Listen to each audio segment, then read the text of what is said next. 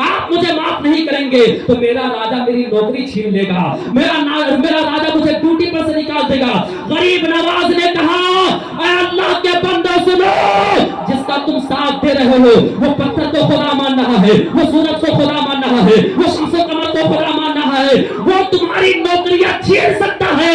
غریب نواز یہاں نوکری چھیننے کے لیے نہیں ہے آیا ہے, بلکہ بے روزگار کو روزگار دینے کے لیے آیا ہے, بے روزگار کو روزگار دینے کے لیے آیا ہے, ناکارہ کو کام دینے کے لیے آیا ہے. میں تم پہ ظلم نہیں کروں گا, میں تمہارے ساتھ اپنی سخت دلی کا مظاہرہ نہیں کروں گا, میں تم پہ غصہ نہیں کروں گا. مجھے پروردگار عالم نے تو اس لیے بھیجا ہے تاکہ تمہاری دل کی دنیا کو بدل دوں, تمہارے دل میں جو تاریکی بیٹھی ہے اسے اپنے نانا کے کلمہ سے روشن کر دوں. اللہ اکبر. حضور غریب نواز نے کہا, اے راجا کے سپاہیوں جاؤ, اب جا کر کے دیکھو تمہارے اونٹ اٹھ گئے ہوں گے. اللہ اکبر. وہ تمام سپاہی جاتے ہیں, کیا دیکھتے ہیں کہ وہ اونٹ جس پہ لاٹھی مارے جا رہے تھے, پتھر مارے جا رہے تھے, ڈنڈے مارے جا رہے تھے, تس سے مس نہیں ہو رہا تھا. جب اس درویش نے کہا جاؤ دیکھو تمہارے اونٹ اٹھ گئے ہیں, تو اب آ کر کے دیکھ رہا ہے تو اونٹ خود ہی اٹھ گیا ہے, اونٹ خود بخود اٹھ گیا ہے. اللہ اکبر. معاملہ یہ ہوا, جب اس واقعے کو دیکھا تو وہ تمام سپاہی جو پرتھوی راج کے دربار کی غلامی کر رہے تھے, اس دربار کی غلامی کو چھوڑ کر کے غریب نواز کی غلامی اختیار کر لی ہے, ہمارے نبی کا کلمہ پڑھ لیا ہے, مذہب اسلام سے وابستہ ہو گئے ہیں. اس میں ہمیں کیا پتا چلا, ہماری زندگی میں بھی بہت سارے ہمیں تکلیف پہنچتی ہے, رنجش پہنچتی ہے, ہمیں غم پہنچتا ہے. آپ غصہ کا مظاہرہ نہ کریں, آپ معاف کرنا سیکھیں. یقین جانیں اگر آپ کے اندر یہ صفت پیدا ہو جاتی ہے نا, تو آج بھی آپ کو تلوار اٹھا کے ان کی ضرورت نہیں, بلکہ کریکٹر سے ہی دنیا بدل سکتی ہے, کریکٹر سے ہی اندھیرے دلوں میں روشنی آ سکتی ہے, کریکٹر سے ہی لوگوں کے دل کی دنیا بدل سکتی ہے. ہمارا اسلام سب سے زیادہ جس چیز سے پیدا ہے وہ اخلاق عظیمہ سے پیدا ہے. جہاں پہ تلوار اٹھانے کی بات آئی ہے, جہاں پر ہتھیار اٹھانے کی بات آئی ہے, وہاں پر اسلام کے ماننے والوں نے ہتھیار بھی اٹھایا ہے. اور کیوں نہ اٹھائے, کیونکہ ظلم کے خلاف چپ رہنا بھی ظلم ہے. آپ اسلام کی تاریخ کا مطالعہ کر لیجئے, جنگ بدر کو دیکھ لیجئے, جنگ احد کو دیکھ لیجئے, حنین کو دیکھ لیجئے. یہ تمام جو جنگیں لڑی ہے مسلمانوں نے خود بڑھ کے نہیں لڑا ہے, بلکہ مکہ میں پہلے مسلمانوں کو ستایا, پھر اللہ کے حکم سے مصطفیٰ جان رحمت نے مکہ سے ہجرت کر کے مدینہ میں تشریف لائے. مدینہ میں تشریف لانے کے باوجود وہ مکہ والے اسلام کے دشمن, اللہ اور اس کے رسول کے دشمن مسلمانوں کو ستانا نہیں چھوڑ رہے تھے. تب رب کا حکم ہوا کہ اے میرے حبیب, یہ ایسے ماننے والے نہیں ہیں, اب ان کے خلاف جہاد کرو, اب ان کے خلاف ہتھیار اٹھاؤ. یعنی کہ پہلے کریکٹر پیش کرنے کو کہا گیا, جہاں پر ان ظالموں کا ظلم حد سے زیادہ بڑھ گیا, پھر وہاں پر ہتھیار اٹھانے کو نہیں کہا گیا ہے. زیادہ تاریخ کو پڑھیے, چاہے میدان کربلا ہو, چاہے کوئی بھی میدان آپ لے لیجئے, سب سے پہلے کریکٹر کو پیش کیا گیا ہے. یہ صبر کیا ہے, کریکٹر ہی کی تو ایک صفت ہے. یہ شکر کیا ہے, کریکٹر ہی کا تو ایک حصہ ہے. یہ اللہ پہ قناعت کیا ہے, اللہ یہ قناعت کیا ہے, یہ اخلاق ہی کا تو ایک حصہ ہے, اخلاق ہی کا تو ایک چیپٹر ہے. اگر آپ اللہ کے بندے ہو, اگر آپ مصطفیٰ جان رحمت کا کلمہ پڑھتے ہو, تو آپ بھی اپنے اندر صبر کا مظاہرہ پیش کرو. آپ بھی اپنی زندگی کو اب وہ درگزر جیسی صفت سے متصف کر لو. یاد رکھو, اگر آپ اپنی زندگی کو ان تمام صفت اوصاف حسنہ سے متصف کر لیتے ہو تو آپ کی زندگی کامیاب ہے. آپ اپنے گھر میں بھی خوش ہو, آپ اپنے محلے میں بھی خوش ہو, آپ اپنے آبادی میں بھی خوش ہو, پورے جہان میں خوش ہو. لیکن اگر آپ ان کریکٹر سے دوری اختیار کرتے ہیں, ان اوصاف سے دوری اختیار کرتے ہیں, تو آج جس طرح مارے جا رہے ہیں اس سے بھی برا وقت آنے والا ہے. آپ کے لباس کو دیکھ کر کے کوئی کہہ سکتا ہے یہ مصطفیٰ کا غلام ہے, آپ کی بول چال کو دیکھ کر کے کوئی کہہ سکتا ہے کہ مصطفیٰ کا غلام ہے. میں اپنا بچپنا پیش کر رہا ہوں. علامہ جاوید اختر فیض صاحب کا بچپنا تو چھوڑیے, مفتی سمیر الدین مصباحی صاحب کا بچپنا تو چھوڑیے, ان کا بچپنا ہم سے کئی سال پہلے گزرا ہوگا. میں اپنے بچپنا کی بات کر رہا ہوں. گاؤں میں میری عمر کی پرورش ہوئی ہے. میں نے دیکھا ہے غیروں کو, جب وہ کوئی بات ہوتی تھی تو کہتے تھے کہ فلاں مسلمان کو بلا کر کے لاؤ, وہ جھوٹ نہیں بولتا ہے, وہ جھوٹ نہیں بولتا ہے, وہ میری بات کا گواہ ہے, وہ سچ بولے گا, اس نے اپنے آنکھوں سے دیکھا ہے. اللہ اکبر. فریق یہ نہیں کہتا تھا کہ میں اس کی بات نہیں مانوں گا, بلکہ فریق یہ کہتا تھا کہ ہاں اسے بلا لاؤ. اگر وہ کہہ دے گا کہ ہاں اس بات کا چشمدید گواہ ہے, وہ کہہ رہا ہے تمہارے حق میں گواہی دے رہا ہے, تو میں اس کی گواہی کو قبول کروں گا. اللہ اکبر. لیکن آج سب سے بڑا جھوٹا اگر کسی کہا جاتا ہے تو وہ مسلمان کو کہا جاتا ہے. آج کلمہ پڑھنے والوں کو جھوٹ بولنے والا کہا جا رہا ہے, شرابی کہا جا رہا ہے, زانی کہا جا رہا ہے, چور کہا جا رہا ہے. یہ آپ کہاں چلے گئے ہو؟